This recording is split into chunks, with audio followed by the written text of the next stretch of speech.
baton now to a new friend of mine, but a woman of significant stature. And what do you know? She started out in Dayton, just like me and Nan.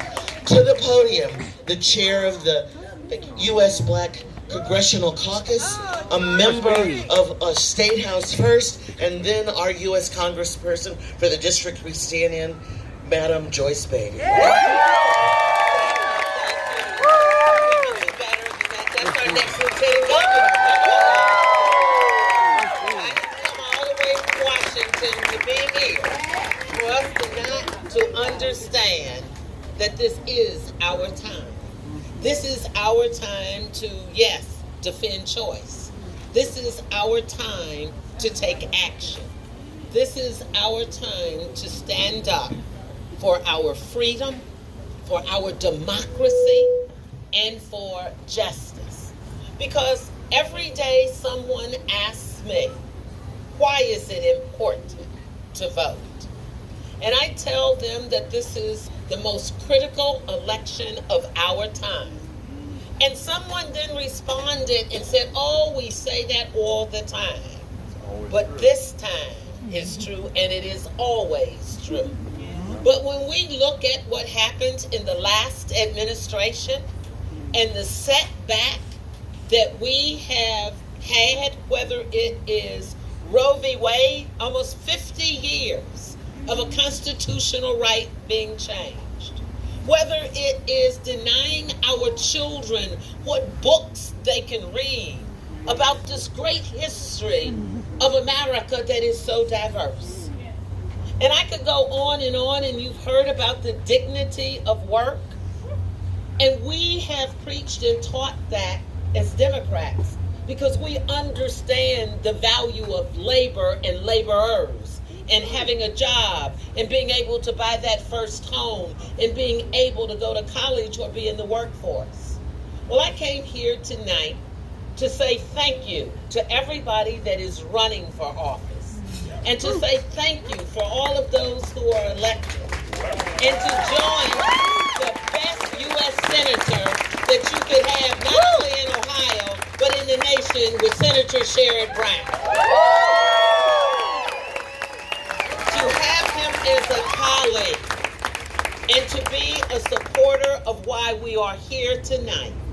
And that is to send a very clear message that so much is at stake. And if you don't believe that, think about what your vote got you. Think about shots in the arms. When we think of the global COVID-19 pandemic, it was Democrats who came to the aid. When we think about how it affected small businesses, mom and pop businesses, it was the Democrats. And it was having a senator and having a congresswoman that delivered. So if we could deliver for the nation, I know we can deliver for Ohio. And that's why I'm here. To have someone who has courage. You see, it takes courage to say that I'm going to run to be the governor of the state of Ohio. And Nan has proven courage. I've seen her in the good times. I've seen her in the bad times. I've seen her in the ugly times. And let me just say to you, every single time she stepped up. Think about it. She set her sights on being mayor. And I know we're in Columbus, but Dayton is still one of my favorite places. I was born there. And she became mayor. That's skill. That's courage. That's talent. That's understanding people. And then she said, well, if I could be mayor of Dayton, I could certainly be the U.S. president of all the mayors in the nation. And guess what?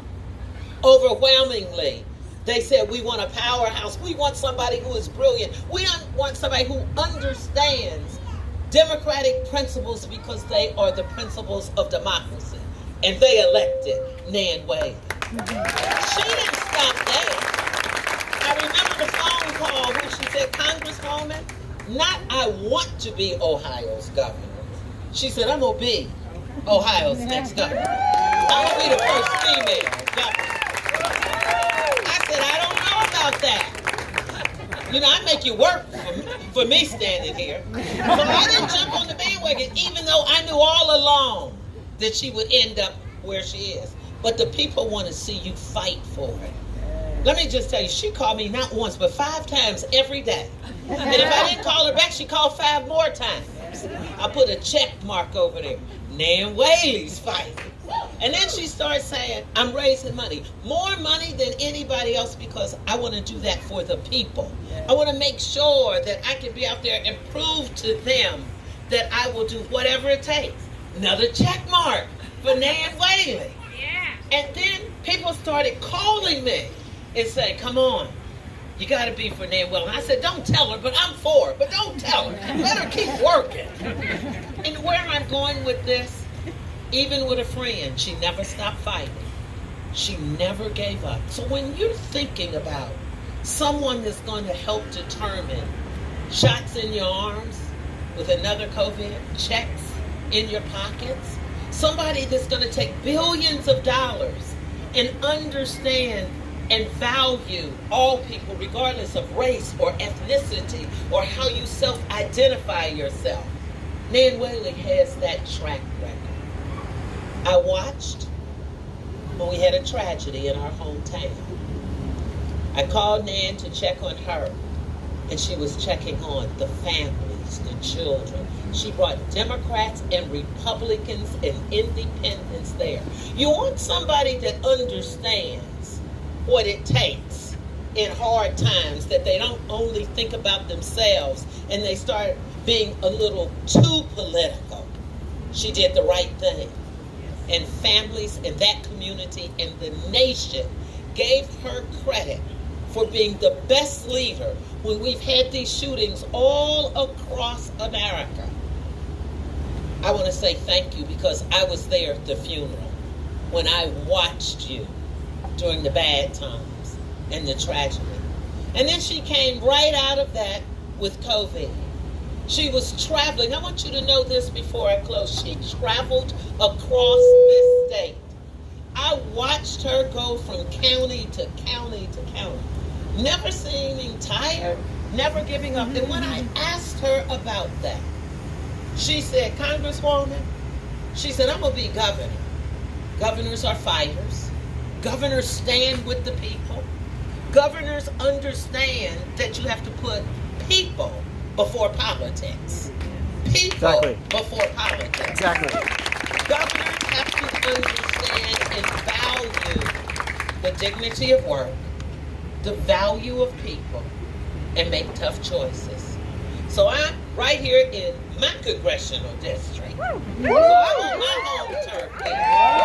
And when you're in your home turf, you get to call the shots. So tonight, I call the shots. That we need to tell everybody we know, if we want to make a change and have a future that will fight against all of these things we're going through, systemic racism, going through some of the horrific things that we have watched, people denying an election, people saying that after the election has been certified, that our president is not the president, people who have defaced the United States Capitol, people who don't stand with us. You need a governor that's in the room. You need a person that's in the room that's going to make a difference and fight for all of us. Now, she just happens to be a woman. And so, you know, I got to say, for women's rights, we need to make sure that we have somebody that understands our rights. And that's Nan Whaley. Come on over here, my friend. No one other than the next governor of the United States of America, Nan Whaley. You know that United States of America. She is that big, and just in case you didn't know, I am Congresswoman Joyce Beatty, and I approve this message.